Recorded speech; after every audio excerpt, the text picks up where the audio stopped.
Hello again, everybody. Zach Attack is here with the Atak Sportz for this Monday, after Easter Monday, April the 6th, 2015. Hope everyone had a great Easter weekend. I did, especially some sports happening over the weekend. And before we get to any MMA stuff, and of course, obviously, when I talk about most of this Atak Sportz wrestling, I don't watch it much, but today is opening day for most baseball teams. Of course, I live in Michigan. And the Detroit Tigers had their first game today. I saw a little bit of the home opener for the Tigers, winning 4-0 against the Minnesota Twins today. So go Tigers. Hope they do better this season than the last couple of seasons in playoffs. So there you go. Now, a little bit about that, but let's get on down to some news on wrestling and MMA, with some events happening over the weekend. Kicking off with UFC had an event over the weekend on Saturday afternoon. It was all because of the Final Four, where eventually Michigan State would lose in a game against Duke. And then, of course, everyone's probably still talking about Kentucky losing over Wisconsin. But before that, like I said, UFC, it was kind of weird to see UFC in the afternoon, but it was because of the Final Four the UFC was on. Special Saturday afternoon show on Fox Sports 1. A decent call with a little interesting controversy during the co-main event. Before we get to that, let's get on down to my thoughts on the rest of the fights.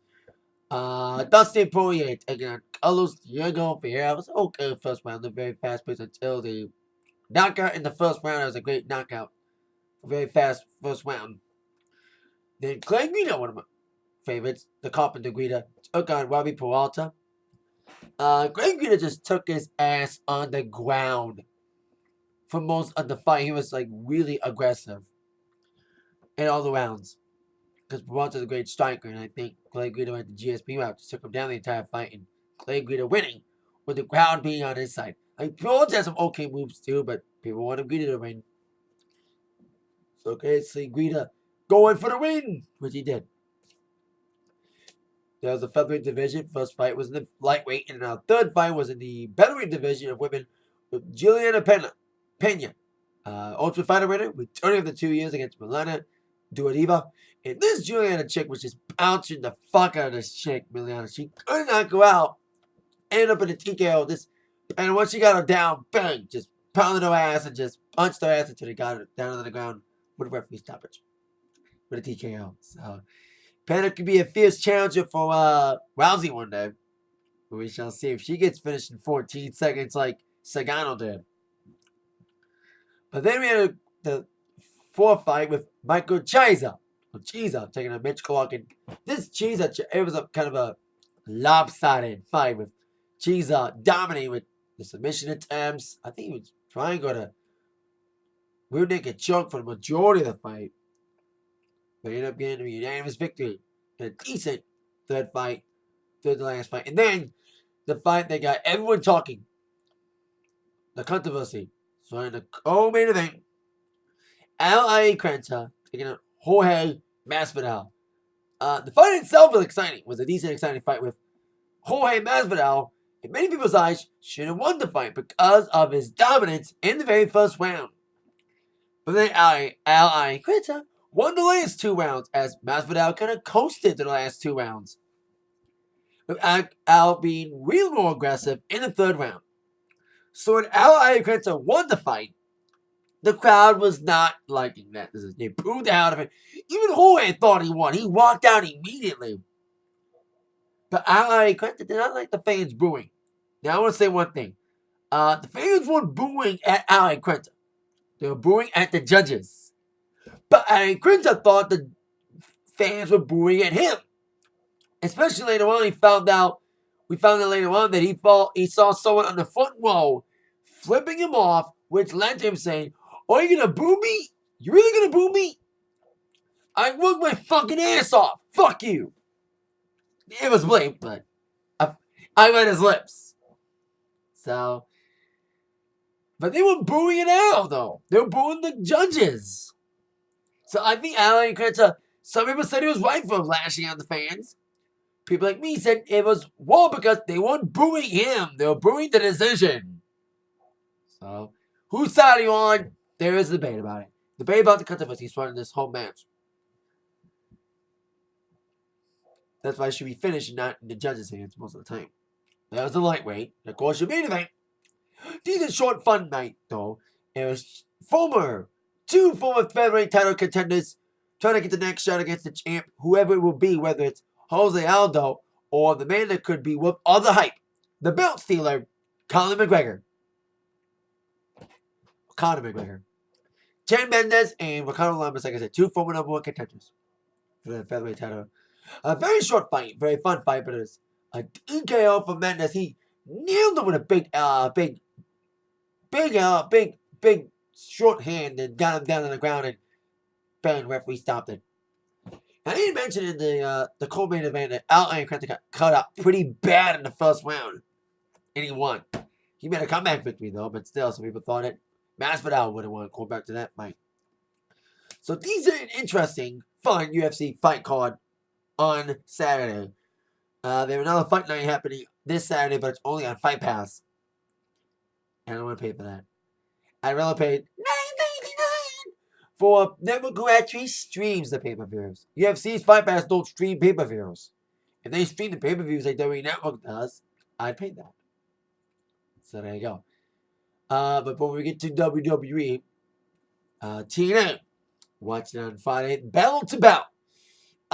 Decent Impact card with the main events being fight worthy of the entire card, which started out with Eric Young and Bobby Roode in a submission match. It was a fun fight. You know, it's like, no, but I wish they used more weapons. But it was a submission fight. So we went for submissions with Eric Young winning. Clearly Eric Young won, countering Bobby Roode and his crossfit and stuff. Then you had Angelina Love took on Gail Kim in an okay little matchup. It was not that bad of a Divas Knockouts contest. I've always said Knockouts the best women's division, but now the NXT Divas are more better now. So, but it was still an interesting fight with Gail Kim getting the victory in a eat the feet. And then we had Magnus against Bram in a street fight. It was a decent street fight, a lot of good weapon uses. Very aggressive, very physical. And it got really good when Bram wailed Magnus with a chair in his neck against the steel post, but then Magnus still got back up and got the victory. And especially after Magnus's girlfriend got involved, fiance, what you want to call it, Mickey James got involved in the fight. But then Magnus, even with the wailing against his neck with the chair, he came back, especially with a little inadvertent help from James Storm. Could we see a face turn with James Storm, helping when Magnus' girlfriend almost got slapped by Bram? But then the main event, Kurt Angle against Bobby Lashley. TNA World Title rematch. Decent little match, you know, for main event. I thought it was a fight, very back and forth action, like the last one, the first match, but ended with some controversy. Angle getting the big victory, but Lashley's shoulder was up, so eventually Lashley will get another rematch. Various counters to the submission moves. It was decent Impact call this past Friday with a little bit of controversy in the main event, and a title vacancy as the Wolves, Eddie Edwards and Davey Richards, just won the titles again, but Eddie got injured, so the Wolves have to forfeit the belts. No wonder how they're going to fill the new championship position. Probably a tournament, probably in next week's Impact. But as we get to Impact, let's get to some War. Shall we? Our War preview for tonight. As now we head down the road, not to WrestleMania, but the World to Extreme Wars in less than 3 weeks. A lot of things happening after last week's War.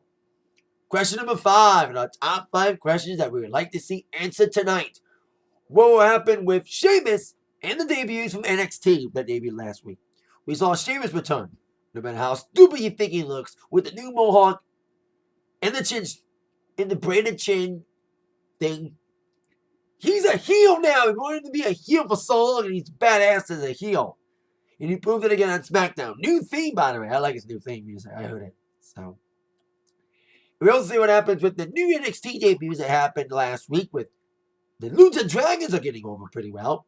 Could be a great new number one contender for the tag team titles, especially Kalisto. As I explained last week in my wall review and all that. And Neville. Wish he got rid of that cape, but still love seeing Neville in the company. Maybe he'll get over pretty well as well. So we'll see how they do in a normal crowd tonight, not in a hyped over crowd like it was last week. So we'll see how Neville and Lucha Dragons, and especially the new Sheamus, does in front of a normal, safe WWE crowd. Mostly kids tonight. So, because last week was full of adults. Because it was after Mania. So we'll see what happens on a non-Mania wall. Non-after Mania wall for them. Question number 4. Who will accept John Cena's U.S. Championship Open Challenge? Last week, Cena started this U.S. title Open Challenge. I kind of dig. Especially had a great match against Dean Ambrose. Even though Ambrose won, I hope Ambrose gets a little push out of that great showing against Cena. Didn't get buried too hard like he did to Rusev. And Rusev is getting a rematch against Cena and Extreme Rules. Maybe some stipulation will come in. Till then, we get the U.S. Open Challenge again. Maybe Cena will get another person to get over. Even though they will probably lose to Cena, he'll make him look good like he did to Dean Ambrose. Question number 3. Will there be any more Weapon Man, like legal, against Brock Lesnar? Now, as we all know, Brock Lesnar went full-on beast mode and fired everybody, including Michael Cole, who is set to be back on Raw this week after selling his injuries. But it's some sort of legal weaponmending against Lesnar that could be handled by Michael Cole, as Lesnar is still suspended, but it could be some legal binding papers filed against Lesnar in this storyline situation. So there you go. See, I think Heyman will appear to kind of represent Lesnar since Lesnar's storyline suspended to further notice. So there you go. Question number 2. Will there be any matches being made for Extreme Rules? You know, Cena and Rusev. And I think it's going to be, I don't think it's official yet, but it might be Rollins against Orton for the WWE Championship. Or maybe a triple threat with Reigns, because he has a gripe too. But we didn't hear Reigns speak on Raw. I spoke on SmackDown. I don't want SmackDown. So say Reigns does speak on SmackDown. We in Raw, which leads to question number 1. How will Rollins survive another Raw? Now, Rollins got his ass kicked last week by Lesnar and by Orton and Reigns in the tag team main event of Raw last week. And with Orton and Reigns chasing after him and wanting a title shot, especially Orton, we'll see if Rollins can survive this Raw. Even if he's got the authority by his side. He'll be lucky to get out of this Raw alive tonight at 8/7 Central on USA Network. That is it for the Atak Sportz for today. Thank you very much for watching. Stay tuned for my wall review later on tonight. And side note, side question, what would the Divas division be without AJ? And will AJ make an appearance tonight? Now, AJ Lee, if you haven't seen my video on this channel about my thoughts about AJ retiring, of course, AJ Lee retired over the weekend.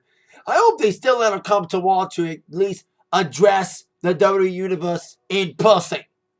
I hope that she at least shows up tonight to give some sort of farewell speech tonight on Raw. That's my extra question. Will AJ make a farewell speech, a proper farewell speech tonight? We shall see on Raw. It's, like I said, stay tuned for my Raw review tonight. With that in mind, y'all been attacked by the sports news from Zach. See you later. Yeah.